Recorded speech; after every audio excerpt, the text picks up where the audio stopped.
morning to everyone. In the previous lectures, we discussed stress and strain induced in a member subjected to a load that may be in a compressive nature or the tensile in nature.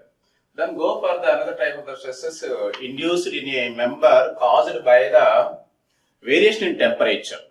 So for that, let us name it as thermal stresses in single bar as well as in composite bar. So whenever there is a change in dimensions caused by any kind, the stress and strains are induced. In the first case, we discussed stress and strain caused by the applied force. In the second case, the stress and strain induced caused by the change in temperature. That is called as thermal stress and thermal strain. Then let us discuss in our lecture in this lecture thermal stresses in single bar and thermal stresses in composite bar. So let us see. When a material is heated, for example, this is one material. For example, that is the steel. If it is heated, so it is heated. This is the heated. When it is heated, automatically if it is allows the expansion, its expansion say as delta L. It is delta L. Its expansion is caused by the change in temperature. Simply when a metal is heated, it is free to expand, first case. Suppose we have the another type of the material or same material of length L with a particular temperature T, for example. If it is cooled, then it is contract. Simply, when a metal is heated, it is free to expand. When a metal is cooled, it is free to contract. Finally, hence, free expansion contraction is possible due to change in temperature. That is the important point. So far, we discussed the stress and strain caused by the applied load. Here, just we would like to measure the stress and strain caused by the change in temperature. There are two possibilities. One is expansion, second one is the contraction due to change in temperature. So, that is the important one. So, suppose if you observe the previous slide, if you noticed one thing, what we noticed, it is free to expand, no doubt about. What about this expansion? Say its expansion is delta L caused by the raise in temperature. If it is not restricted, if its delta L is not restricted, there is no stress induced in the member. That is the first point. What we discussed, if its expansion is not restricted, its deformation is not restricted, there is no internal forces induced in this member, then there is no internal forces induced in this member, there is no stress. That is the no stress in a member if deformation is not restricted.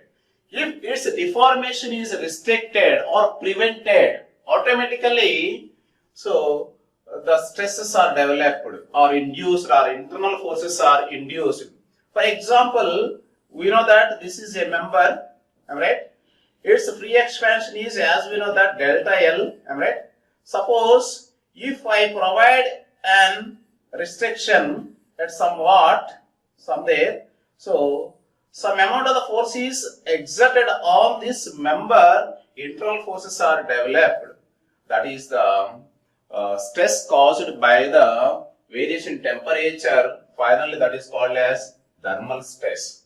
What we discussed, simply, whenever a body is heated or cooled, we know that there is a deformation. If its deformation is not prevented either totally or partially, there is no stress developed. It means we have to remember one thing. What we have to remember? There is no stress developed, but there is a deformation. It means that is a strain. That is called as thermal strain. Coming to the next case, if its deformation is restricted either partially or totally by providing any restriction, so then internal forces are developed in the member that oppose the deformation, that is called as thermal stresses. Very simple. Thermal stresses are developed when its deformation is prevented only, whether it is expansion or contraction. Thermal stresses are induced when its deformation is restricted either totally or partially. That is the thermal stress and thermal strain. So let us see the mathematically. We know that this is a member, right? This is a member. Initially, the original length of the member is L. Original length of the member is L, for example. Whenever it is heated, we know that it is expanded. Its expansion is, say, as delta L. Its expansion is delta L. Mathematically, its delta L is caused by the change in temperature and with respect to the various materials. For example, if you take the steel, its thermal coefficient of thermal expansion is some alpha 1, and let us see the copper, the coefficient of thermal expansion is alpha 2. It means the coefficient of thermal expansion is not same for all the material. Finally, the magnitude of the change in length caused by the change in temperature or deformation, delta L is equal alpha into change in temperature into original length. This is the procedure to calculate the deformation caused by the change in temperature. That is the first point. Coming to the second point, strain. Whenever a body is caused by one and any means, definitely we found one thing, there is a change in dimensions. That may be caused by the applied forces or caused by the change in temperature. Initially, we have to calculate the deformation in terms of the change in length. We calculated already. Coming to the next case, there is a strain. So simply we know the relation between the stress and strain also. That is equal Young's modulus E is equal. One is stress by strain. That is the first point. Before going to calculate the relation or use the relation Young's modulus E is equal to stress by strain, you have to calculate the strain, that is equal to delta L by L. Already you calculate the delta L value, so that is equal, what about the delta L? Alpha into delta T into L divided by L. Finally, the strain in a member due to the variation in temperature becomes alpha into delta T. Then you can find out the force. What about the force? We know the stress, that is equal to E by A. From the last equation, you can calculate the force required or induced in a member for the variation in the temperature in any member. What we discussed, first one, what is meant by thermal strain.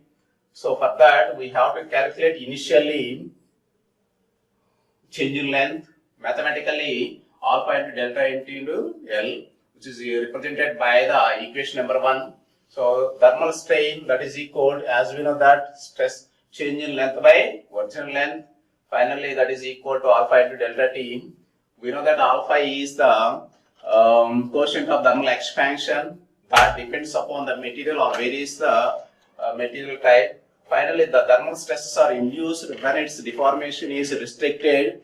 When its deformation is restricted, automatically thermal stresses are induced. Mathematically, you can calculate the stress induced in a member due to variation in temperature. Finally, you can calculate the force developed in the member. So this is the these are the mathematical formulations developed from the first. Let us see the one example for better understanding. A rod is 2 meters long. A rod is 2 meters long. This is the given data, for example. What about the original length of the rod? 2 meters. At a temperature of 10 degrees centigrade, say the T1 degrees initial temperature of the rod is 10 degrees centigrade. Right? Find the expansion of the rod. Expansion means delta L is to be calculated. When the temperature is raised to, for example, it is T2 degrees centigrade, that is equal to given 80 degrees centigrade. If this expansion is prevented, keep in mind, if this expansion is prevented, whenever the change in dimensions is restricted, automatically stresses are induced. This is very, very important. Stresses are induced due to variation in temperature. If this expansion is prevented, find the stress induced in the material. Just we have to calculate the stress induced in the material. Already we know the Young's modulus of the material is 1.0 into 10 to the 5 meganewtons per meter square. The coefficient of thermal expansion is also represented by alpha, which is equal to 0.00012 per degree centigrade. We know that. First, what we have to calculate? We have to calculate the change in length. Then we have to calculate the stress. So, let us see the change in length.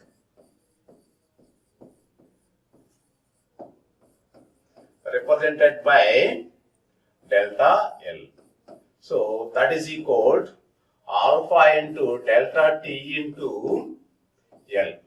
I think that alpha is given 0.00012 into delta T is T2 minus T1. So, alpha into T2 minus T1 into L. What about the T2? T2 is equal to 80 minus T1 is equal to 10 into length of the material is 2 meters. Finally, its value is 0.168 centimeters. While calculating the stress or strain or force developed in the member due to change in temperature, initially we have to calculate the change in length. This is the first step. So coming to the stress. The next one is the stress. So stress is represented by, as we know that, sigma. So from the Hooke's law, Young's modulus E is equal to stress by strain. Stress by strain. If you want to calculate the stress, we must know the strain and Young's modulus. But we don't know the strain. You have the Young's modulus. For that, initially we have to calculate the strain is equal to change in length by original length. That is equal to, what about the change in length? Very simple. It is also given, that is alpha into delta T into L divided by L. Finally, alpha into delta T. Alpha into delta T. That is the strain. So therefore, stress is equal to Young's modulus E into alpha into delta T. We know that. We know all the values. What about the Young's modulus of the particular material? That is equal to 1.0 into 10 to the power of 5 meganewtons per meter square into alpha is 0.00012 and delta T is very simple, that is 70. So finally its value is 84 into 10 to the power of 6 Newton per meter square. 84 into 10 to the power of 6 Newton per meter square. So what we discussed in this problem, we have to calculate the change in length, first one, and then stress. Better to find out the first change in length, alright, that is delta L. Second point is strain, alright. So third one is the stress, that is equal to alpha into delta T into L, that is equal to, as we know that, simply it becomes alpha into delta T, and stress is equal, that is equal to Young's modulus E into alpha into delta 3. That is the procedure to determine the unknown values. Let us see the one more example. Coming to the next case, a 10-meter section of steel, 200 gigapascals, and the coefficient of thermal expansion is 11.9 into 10 to the power minus 6 per degree centigrade. Rail has a cross-sectional area 7,500 mm square. Both ends of the rail are tight against adjacent rails. That for this problem can be assumed to be rigid. The rail is supported against the lateral movement for an increase in temperature of 50 degrees centigrade. Increase in temperature is 50 degrees centigrade. Determine the thermal normal stress in the rail and the internal force on the cross section of the rail. Here we have to calculate the force. In the previous problem, you calculated the change in length and then stress only. Here we have to calculate the stress and the force required or developed in a member. For that, let us see the given data is the length of the member is 10 meters. The cross-sectional area of the member is 7,500 mm square, and Young's modulus of the given material is 200 gigapascals, and the coefficient of thermal expansion is represented with alpha, which is equal to 11.96 into 10 to the power minus 6 degree per centigrade, and change in temperature directly given, that is delta T is equal to 50 degrees centigrade. What we have to calculate? You have to calculate the stress, and the second one is the force P. You have to calculate these two parameters. Before going to calculate the stress, initially we have to calculate the change in length and strain. Then you can calculate the force. For that, change in length is already given. Here, let us say that is the, what about the alpha? Alpha is given as 11.0 into 10 to the power minus 6, and delta T is also given, which is equal to 50 degrees centigrade. And what about the length of the member? That is given, that is 10 meters. Finally, it is 5.95 into 10 to the power minus 3 meters. That is change in length. Then go for the stress. We know the formula, that is stress is equal, from the Hooke's law we know. What is the Hooke's law? E is equal to stress by strain. From that, stress is equal to Young's modulus into strain. Finally, that can be rewritten as Young's modulus into delta L by L. So this is derived from that. We know the Young's modulus, that is 200 gigapascals, that is equal to 10 to the power 9. And what about the delta L? Delta L already calculated, which is equal to 5.95 into 10 to the power minus 3, and divided by what about the L? L is also given. So from this equation, you may get the answer, that is 119 megapascals. Finally, coming to the force, already you calculate the stress, which is equal to 119 into what about the cross-sectional area of the given material, 7,500 mm square. 7,500 mm square. Finally, the stress induced due to change in temperature of magnitude 50 degrees centigrade is 893 kilonewton. The force developed in a member due to variation in temperature is required is 893 kilonewtons. So far with these two examples, we discussed the thermal stresses in single bar. Thermal stresses in single bar. When will a member is subject experience the stress and strain? So in two possible cases, one is the when it is subjected to a load, when there is a change in temperature. Particularly, we discussed the stress and strain induced in a member due to variation in temperature.